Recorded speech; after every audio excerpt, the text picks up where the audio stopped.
Why you got Sack and Juvie tattooed on you? They not dead. I wouldn't tat nobody on me that's not dead.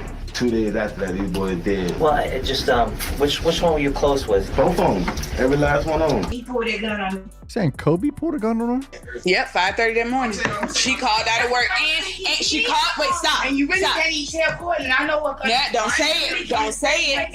That's what she told Mariah too, because that's what Mariah told me. Jamie just called me at 8 and told me.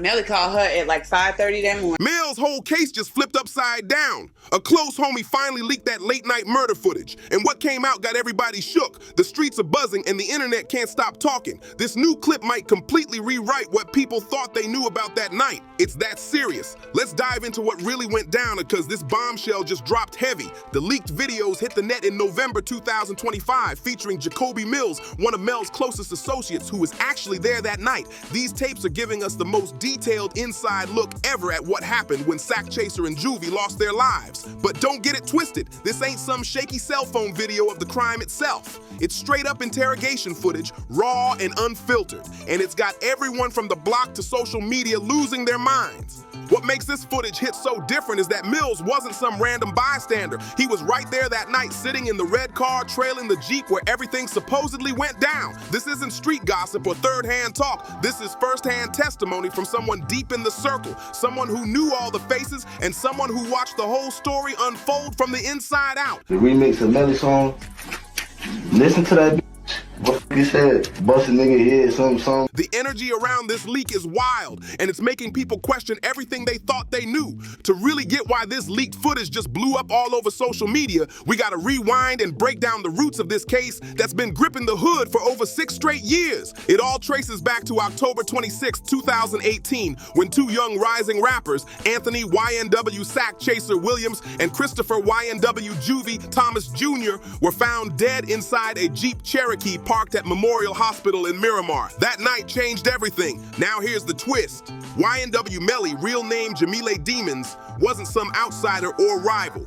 Nah, he was one of their closest friends, part of the same YNW crew that had been coming up together in Florida's rap scene, building something powerful from the dirt. These weren't enemies beefing in the streets. These were brothers, tight since day one, always watching each other's backs. So when the news hit, it left the whole city stunned. The first story that came out was that Cortland, YNW Bortland Henry, drove the 2 victims to the hospital after they got hit in what was said to be a random drive-by shooting. On the surface, it sounded like another heartbreaking story of young talent getting caught in street chaos, a tragedy we've seen too many times before. But as detectives started digging, the truth began to crack wide open. Once the forensic evidence came into play, the whole thing started collapsing like a house of cards in a hurricane. Every new piece of proof pointed in a different direction. Downstairs, I say, 80, see a Sack and Melly in the room. He already sleep in the Sack room.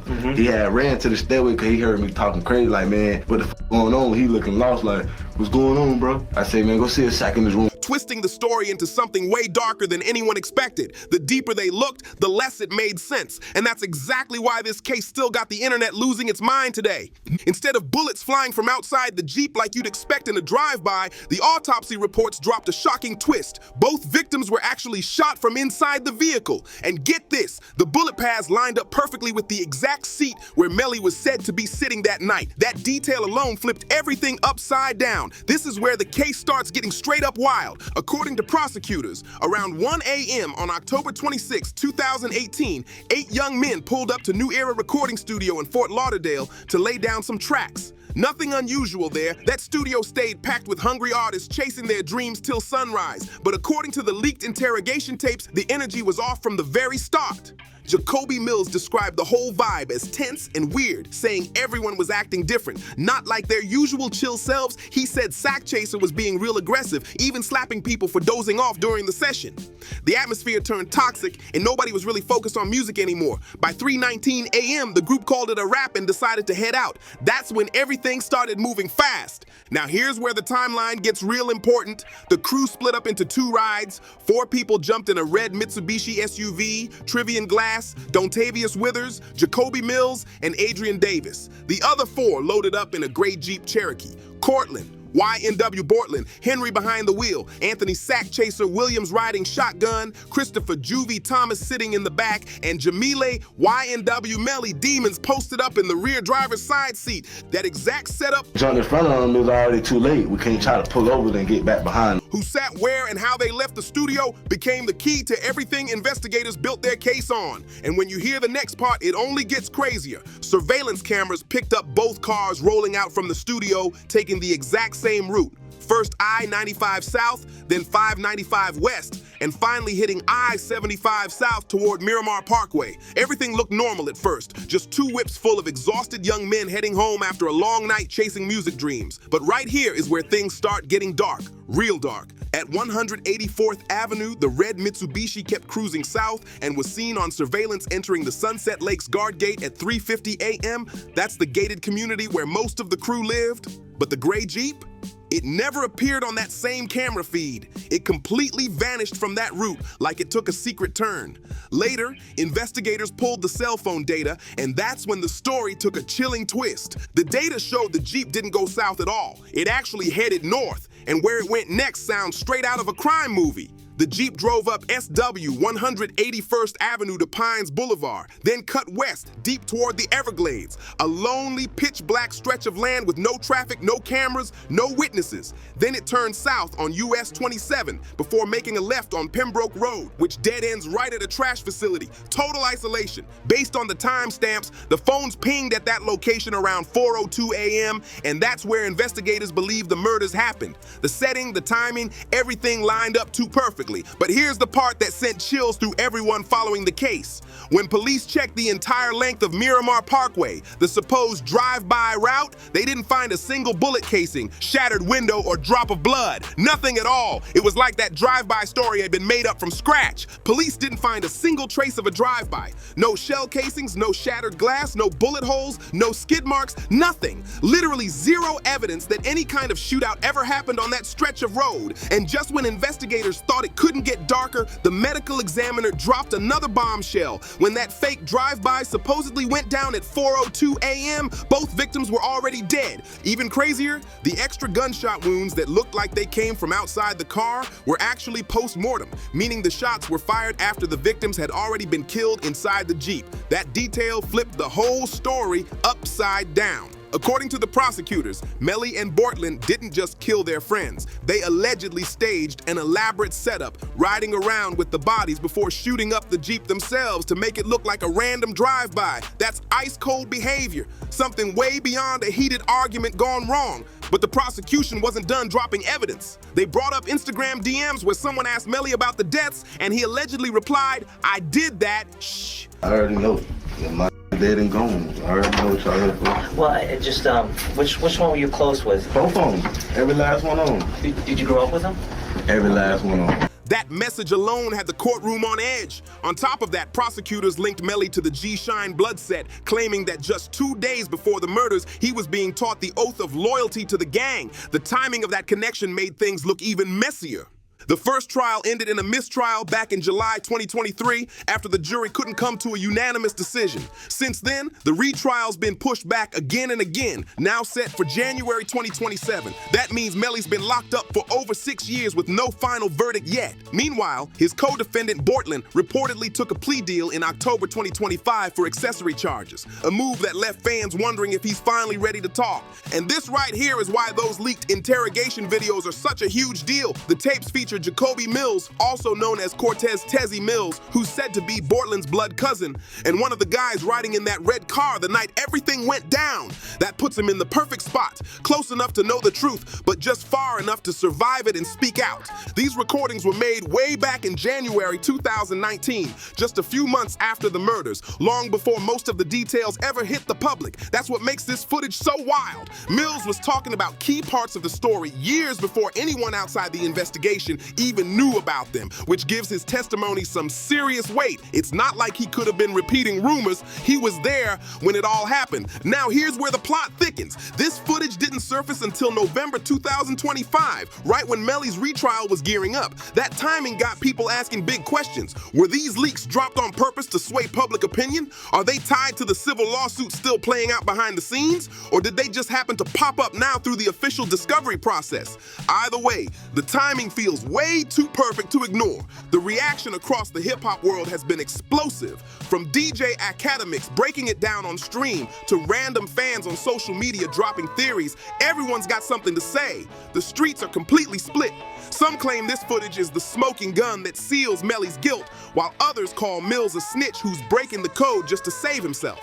The tension is through the roof, and this leak has only made the whole situation messier than ever. What's wild is that Mills kept denying over and over that he was snitching during the whole interrogation. He swore he was just trying to help his friends, but the stuff he revealed was so detailed and so damaging that it's hard to see how his words could help anyone except the prosecution. The man didn't just talk, he spilled every drop of tea like it was the most explosive confession hip-hop's ever witnessed. And now things are about to get real spicy. If you thought the first leak was crazy, just wait. This next part takes it to another level, because in those tapes, Jacoby Mills basically laid out the entire play-by-play of what allegedly happened that night, and some of these details are straight up chilling. The way he broke it down minute by minute made it sound like he was reliving the whole thing in real time.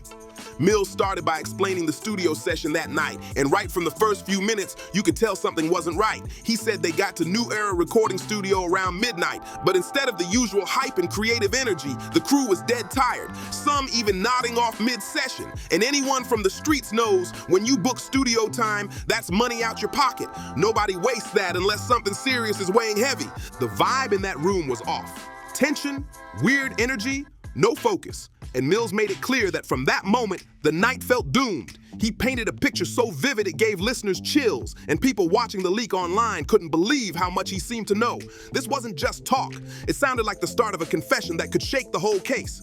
Here's where Mills' story really starts heating up. He painted Sack Chaser as this loud, aggressive, controlling dude who kept slapping people awake anytime they started nodding off during the studio session. And if you know how things move in the streets, that kind of open disrespect in front of your crew usually means some heavy drama's about to explode. Mills didn't hold back. He described Sack Chaser as crazy, someone with a short fuse and a reputation for violence. That lined up with what others had already whispered, that there were tensions brewing inside the crew over money, loyalty, and control. And this is where Mills' account hits the rumor mill head on, confirming something people have been talking about for years but never proven, those money disputes that allegedly led to the murders. According to what's in the leaked audio, the beef centered around a record deal worth hundreds of thousands of dollars. Sack Chaser apparently thought he was the CEO of YNW, claiming he deserved half of everything Melly was making. That kind of dispute between close friends can twist bonds fast, and from how Mills told it, things had already reached the breaking point that night.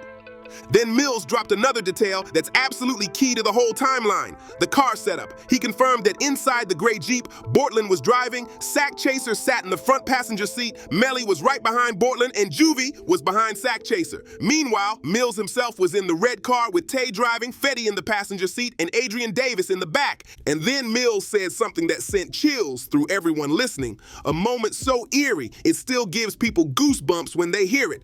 Mills revealed something that gave everyone chills. He said he originally tried to get into the Jeep, but for some reason, he felt divinely stopped from doing it. Whether you believe in divine protection or just sharp street instincts, that moment feels heavy, like he sensed something bad was about to go down. He swore it felt like something or someone was keeping him out of that car for a reason. Then things get even darker. Mills said Juvie gathered up weapons from the studio before they all left, and that Melly was carrying a brown satchel that supposedly had a gun inside. That detail hit hard because it lines up perfectly with the prosecution's claim that this wasn't some argument that turned deadly. It was planned. Every little move from that night suddenly looked calculated, not random. Now here's where the story gets absolutely bone-chilling. Mills said when they finally got to the house in Sunset Lakes, nobody had the keys, so they waited outside for about 30 minutes. Some of the guys eventually went inside and crashed out, but around 4 a.m., Mills' phone rang. It was his mom, terrified and crying. She told him someone had called her out of nowhere saying, "Y'all all dead." Just imagine that. Your mom getting a death threat in the middle of the night, warning her that her son and his crew are marked for death. That's not random. That's deep street politics. When people start threatening family, it means whatever's happening has gone way past music or money. After that, Mills said he started getting a flood of missed calls. Not just from Melly, but from the crew's videographer, Drew, who got 17 calls back-to-back from Melly's phone. And if someone's calling you that many times, especially in the middle of the night, you already know something massive just went down. Now here comes the part of Mills' testimony that sent shockwaves through everyone watching the footage. The most damning moment in the whole interrogation. Mills claimed that right after the murders, Melly FaceTimed him, and what he saw on that call didn't look real at all. According to Mills, Melly was fake crying, pretending to be heartbroken, but with no actual tears, just putting on a full-blown act like he was performing for an audience. Mills said it straight. Melly looked like he was putting on a show, not mourning. And in the streets, that kind of emotional control hits different. Being able to fake pain after something that dark isn't normal. That's the kind of cold, calculated behavior that makes people wonder what's really going on inside someone's head. If Mills' story checks out, we're talking about a person who could allegedly take out his own friends and then instantly switch into performance mode to sell a lie. That's some seriously chilling behavior. But it doesn't stop there. Mills went on to describe exactly how Melly looked when he saw him later at Fredo Bang's house. He said Melly had switched into a tank top and gym shorts, which hinted that he'd changed clothes after everything went down. That tiny detail lined up with other witness statements from the trial, suggesting that the outfit change could have been to ditch evidence or hide traces of what really happened. Then Mills dropped one of the most explosive details yet. The next morning, he claimed the crew went searching through some nearby woods and found a blood-soaked .40 caliber handgun. Mills even said he held the weapon in his hands before one of the managers quickly snatched it away and disappeared with it. That alone had the internet spinning. And if that wasn't enough, he said they were also looking for a second gun described as a Tech, likely a Tech 9, but they never found it. That detail hit hard because the prosecution had always said they never recovered the murder weapons despite multiple searches. So if Mills' story is true, it means those weapons were actually found and quietly disposed of by the crew. And that could finally explain why investigators kept coming up empty all these years. Through the whole interrogation, Mills kept one thing consistent. He claimed that Bortland wasn't really part of the violence itself. He described him as someone who ain't built like that, saying Bortland wasn't capable of doing something as cold-blooded as what allegedly went down that night. That detail might explain why Bortland was later able to cop a plea deal for accessory charges instead of standing trial for murder. It painted him more like a bystander who got caught up in chaos than a trigger man. But Mills didn't stop at describing what happened. He started talking about why it might have happened, and that's when things got really controversial. He brought up the idea that the whole thing could have been a setup, comparing the situation to other tragic hip-hop moments, even mentioning King Von's murder as a point of reference. That instantly made the internet explode with theories. Then came the most explosive part. Mills started talking about NBA YoungBoy, saying he couldn't understand how YoungBoy knew so much about the murders. He referenced social media posts and even mentioned an alleged remix song that supposedly contained inside details about the case. That single claim had everyone online losing their minds. But here's the thing, after a ton of digging, no proof of that alleged remix has ever surfaced, and no federal investigators have linked NBA YoungBoy to Melly's case in any way. Still, the fact that Mills even brought him up was a huge deal, especially because there were already rumors of tension between the YNW circle and YoungBoy's camp long before the murders. Anyone who knows how fast street beefs can spiral knows it doesn't take much to turn talk into tragedy. Whether or not YoungBoy had any connection to what happened, the simple fact that his name got tied into this mess showed just how deep hip-hop politics really run. Mills' claims hit hard because many of the details he gave back in 2019, things that weren't public back then, later matched up with facts revealed in court years later.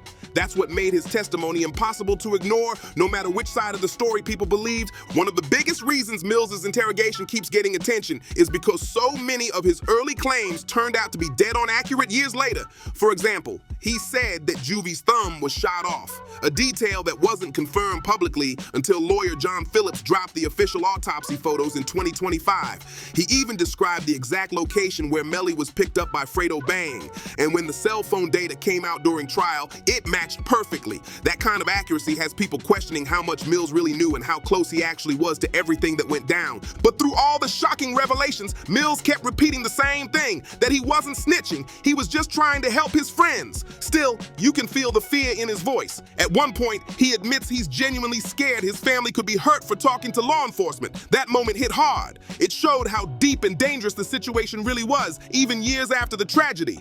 This whole story's got everything: loyalty, betrayal, betrayal, fame, and fear, and it's still far from over. What do you think really happened that night? Drop your thoughts in the comments, hit like, smash that subscribe button, and share this video so more people can weigh in on the madness.